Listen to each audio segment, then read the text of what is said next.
All right, let's get right into it. Today, we are breaking down this really fascinating book called The Architectural Soul and Curb Appeal Blueprint.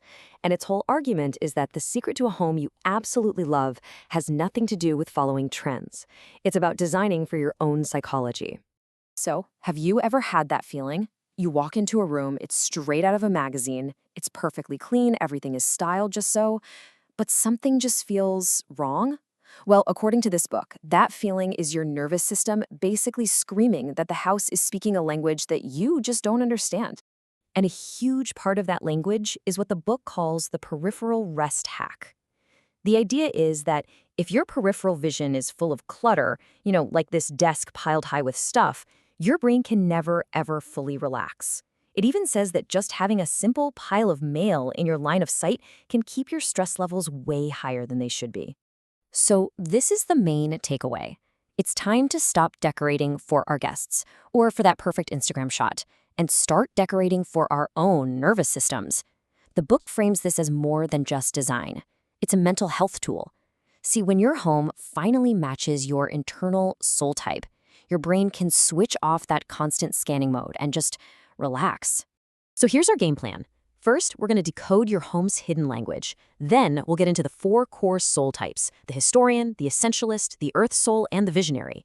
After that, we'll dive into a super practical $1,000 makeover. And finally, we'll talk about how you can start designing your own story. All right, section one, your home's hidden language. This is all about finding the why behind your what. Understanding the real reasons you're drawn to certain things, which is the foundation for everything else we're going to talk about. And this, right here, illustrates the core concept perfectly: the soul blueprint. It breaks down styles into four quadrants with this key conflict between what it calls gravity on the left and air on the right. So gravity types, they feel grounded by weight and history. Air types, on the other hand, need lightness and geometry to feel okay. Now you might be wondering, how do I mix these styles without it looking like a total mess? Well, that's where this comes in. The book has this brilliant 70-30 rule. You pick one dominant soul type to make up 70% of your space, and then you layer in a 30% subsoul for accents and flavor. This is the real secret to making a space feel eclectic on purpose, not just chaotic. Okay, section two, the historian versus the essentialist. You can think of this as a battle between two fundamental human needs: the need for refuge and the need for release. First up, the historian.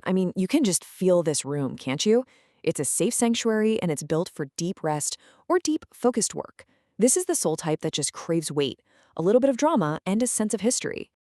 The psychology behind this is so cool. It's based on something called prospect and refuge theory. It's this evolutionary idea that we as humans are naturally drawn to spaces where we can see everything without being seen.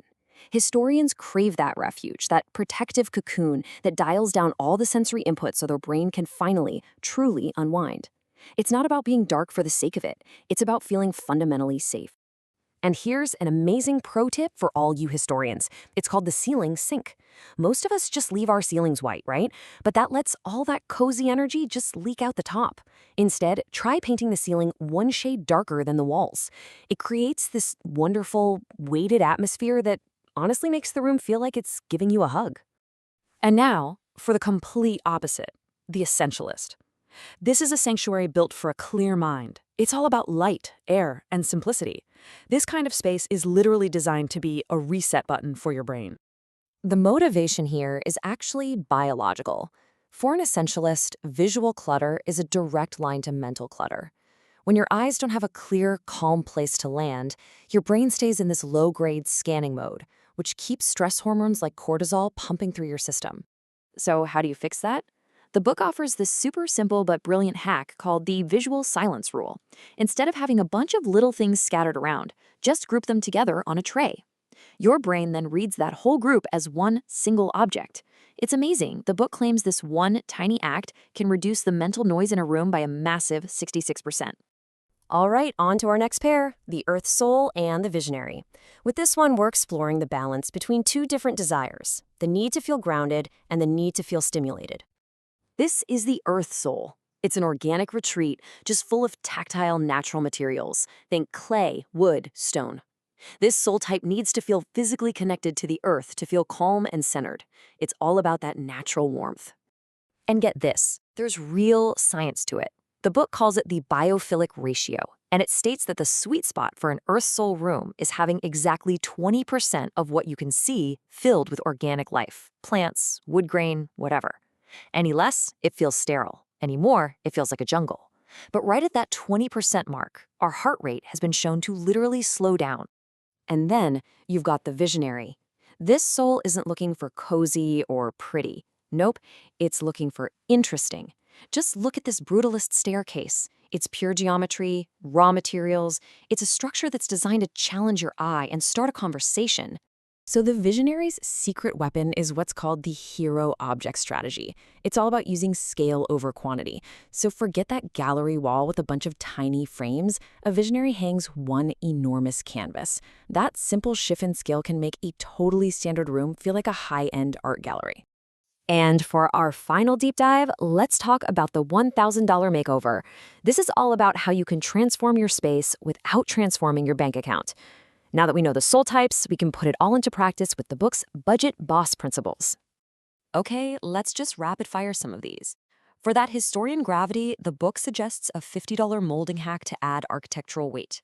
For the air that an essentialist needs, try this zero-cost trick. Just pull your sofa 3 inches away from the wall to create breathing room. For warmth in any space, always use 2700K light bulbs. It's a huge difference. To get a grander feel, use symmetry in your entryway.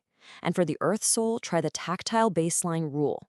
Just replace everyday plastic things you touch, like light switches, with natural materials like brass or wicker. And that really brings us to the final big question. Once you figure out your dominant soul type, you start to see your home through this completely new lens. So you have to ask yourself, what story is your home telling about you right now? And is it the right one? All of these incredible insights, of course, come from the Architectural Soul and Curb Appeal Blueprint. It really is a powerful guide to help you stop chasing trends and start creating a space that truly supports who you are. It's all about designing a home that feels, well, like you.